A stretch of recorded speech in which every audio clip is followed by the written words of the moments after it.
Doom 3 is indeed a camel.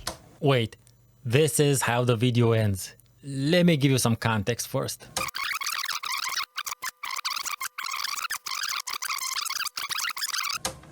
Doom 3 is widely seen as the black sheep of the franchise among shooter fans. Doom 3 is an underrated gem among horror fans. Both these statements are true. Let's unpack them together.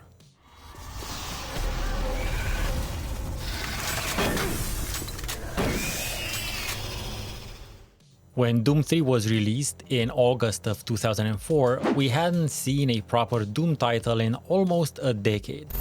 The hype was massive and real, having been built up over the previous 3 years of reveals and leaks. With the new Doom game, the step in quality is just breathtaking. The game arrived, and as expected, it pushed the hardware capabilities of PCs at the time close to their higher-end limits. Most of those who could run it would do so in the lowest resolution and settings overall. Many had to upgrade their entire setups in order to run it. I was in neither camp at its release. I would get to play that winter though on my first ever current PC, which I had bought with my own money. First thing Doom 3 does is to ask you for a CD key, which in case you're playing the GOG version, like I am of course, you won't find it in neither the game files nor through Galaxy. Instead, you have to go on the website, access Doom 3 in your library, and under More, you can get the serial numbers. Write both of them down, because the game might ask for either at subsequent boot-ups. Once that is sorted, the game can begin. Welcome to Mars, Marine. And it does so really well, setting up our Marine's arrival on Mars via a ship called the Dark Star, which can only be a reference to cult horror writer-director truly extraordinaire John Carpenter's first ever film of the same name. This is the sign of things to come, not only thematically speaking, but also because the game's cutscenes have a definite cinematic feel to them. You will generally experience things through the Marine's perspective, but every once in a while you will also see things that happen far away, as if you were watching a movie. It becomes apparent from the get-go that a lot of time and attention was put into building the environment as well as your interactions with said environment. From the many screen terminals you'll encounter all throughout the game to the Super Turkey Puncher video game. You can spend as long as you wish to get accustomed to the new game, interacting with people and overhearing their discussions before you report to your commanding officer. This is when the game starts proper. It lays it on extra thick, with everyone you encounter past the receptionist talking about strange things happening lately. Jeez! Do you make a habit of sneaking up on people? Everyone's already on edge down here with all the strange things that have been going on. And of course, it doesn't take long for the demon poop to hit the Martian fan, and you're on a quest to link up with a team of Marines and send a message back to Earth for backup. This will take you through any number of different and wildly poorly lit areas of the various installations, having to fend off increasingly dangerous enemies, starting with zombified humans and possessed soldiers to then quickly advance to and through the various demon types we know and love from the first Dooms, as well as a few new ones, but this time rendered in wonderful 3D. All should be fine going forward. Lock and load and the slaughter begins, right? Not really. The game maintains its heavy horror aesthetic and direction throughout, sprinkling enemies at a decent rate but never overwhelming you with targets, and focusing much more on building the atmosphere and maintaining the vibe of a movie. A fairly predictable and over-reliant on tropes horror movie, but a horror movie nonetheless.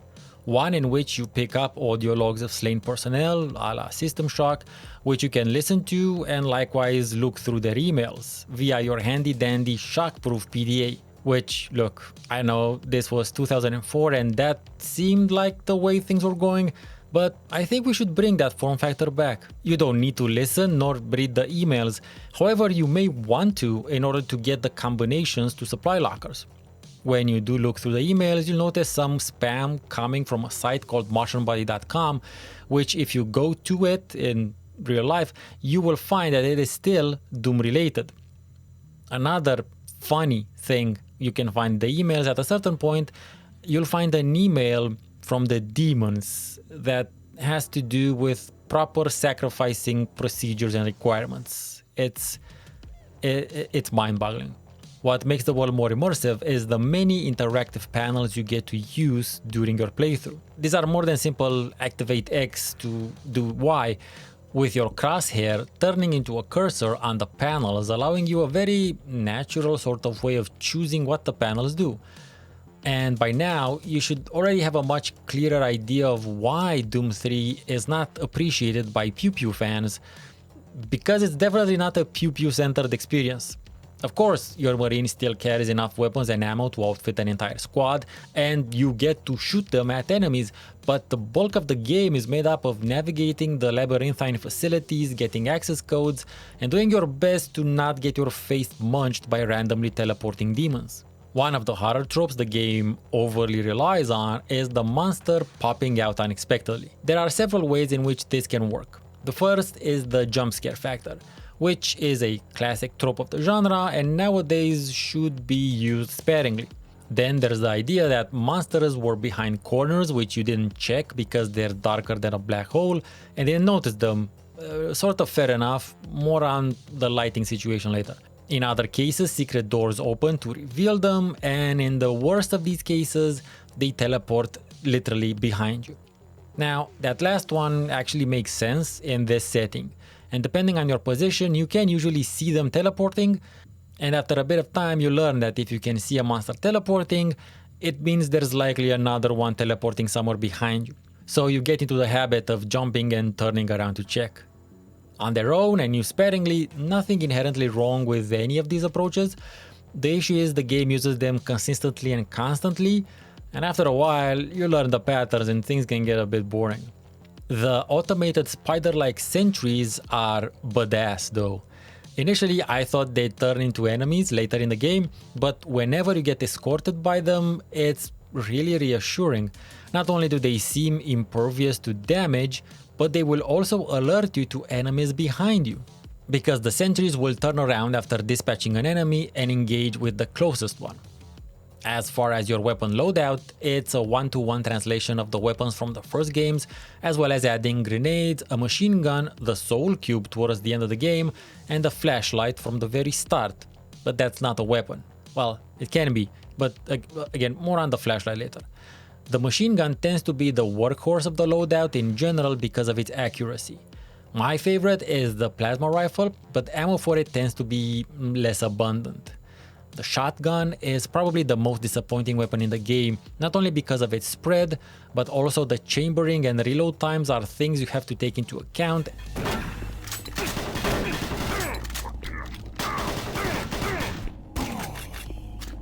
And the game makes the faux pas of not including the double barrel version till the expansion.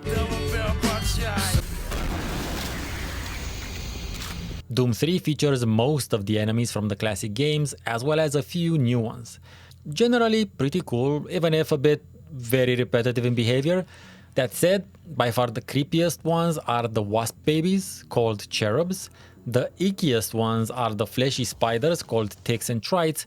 And the most annoying ones are the floating flaming skulls or lost souls.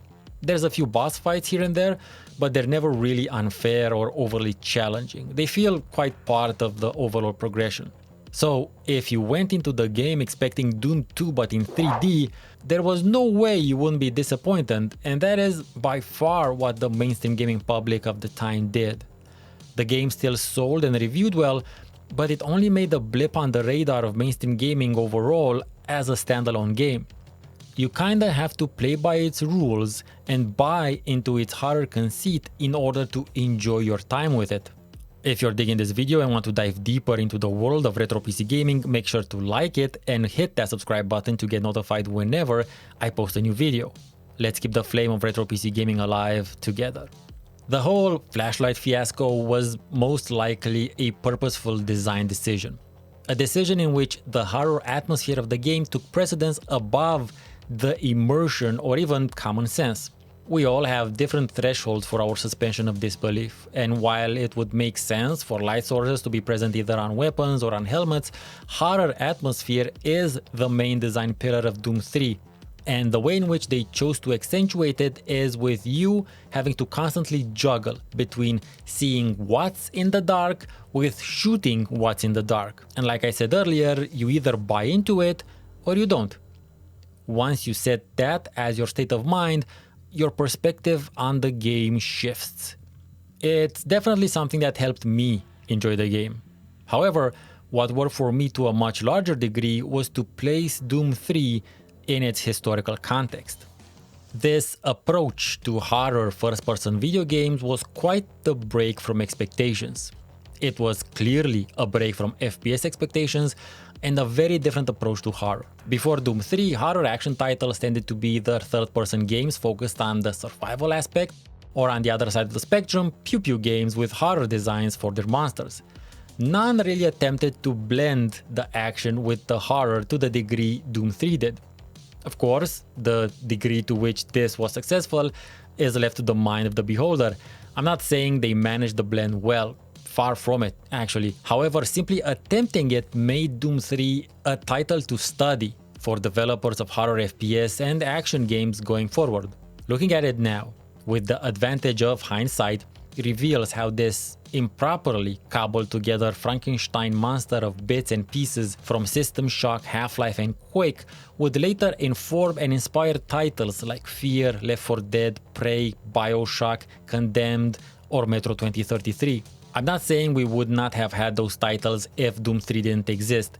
I'm saying those titles are as good and as appreciated as they are in part thanks to Doom 3 pioneering the way for them.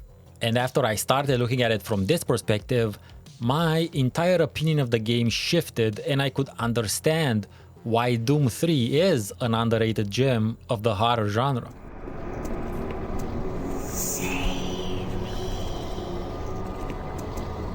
I want to take a little bit of time and talk about the story. The basic story premise is that humans develop teleportation technology which allows moving to and from hell.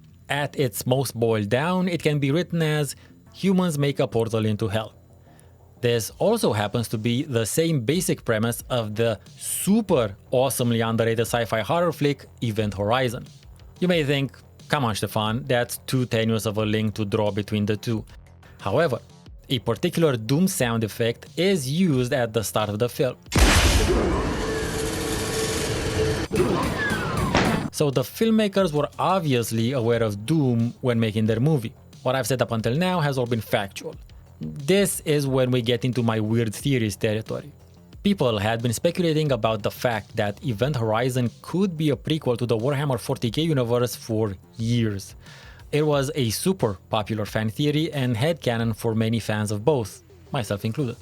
It remained a fan theory until 2017, when the writer of the movie confirmed that he indeed had played a lot of Warhammer 40k, and while that universe wasn't a direct source of inspiration, it had definitely influenced the script. And you have hopefully already connected the dots in your heads. If we consider Event Horizon to be taking place in the Warhammer 40k verse, but in 2047, and take into account how it shares a basic premise with Doom 3, which would be set a full century after the experimental space folding drive of the movie, I posit that not only Doom 3 takes place in the Warhammer 40k verse, but that our Marine was the inspiration behind the creation of the Space Marines by the Emperor some 28,000 years later. This is where my theory ends. I initially found myself conflicted about Doom 3. Normally when I jump into games I first played some 20 odd years ago, I expect my impressions from back then to be changed. For me to discover some new and different layers to the experience I hadn't and couldn't have 20 odd years ago. Doom 3 didn't supply that. I remembered it being dark as fuck and annoying, and it remained that way. What I needed to actually enjoy it now was to bring in the historical context that happened years and decades after its release. Doom 3 is indeed a camel in my analysis. It straddles the line between survival horror and action and does it poorly in my opinion. And at the same time, it's a camel that broke new ground in terms of both survival horror and action, and should be viewed as a horror game first and a shooter second. Our experience of and with art is always colored by our lives up until the moment of contact with said piece of art. What we bring to the interaction is as important as the work itself. Sometimes you need time to pass in order for a fuller picture of a piece's impact and importance to be seen. Sometimes you need time to pass for a fuller picture of your impact and importance to be seen. Sometimes you have to start with the end. If you enjoy this and want to see more like it, click on the video on the left of your screen. If you'd like to support me, thank you. There's a link to Patreon on the right of the screen and my GOG affiliation link in the description. I have been Stephen Nonsense. Thank you for watching and good luck out there.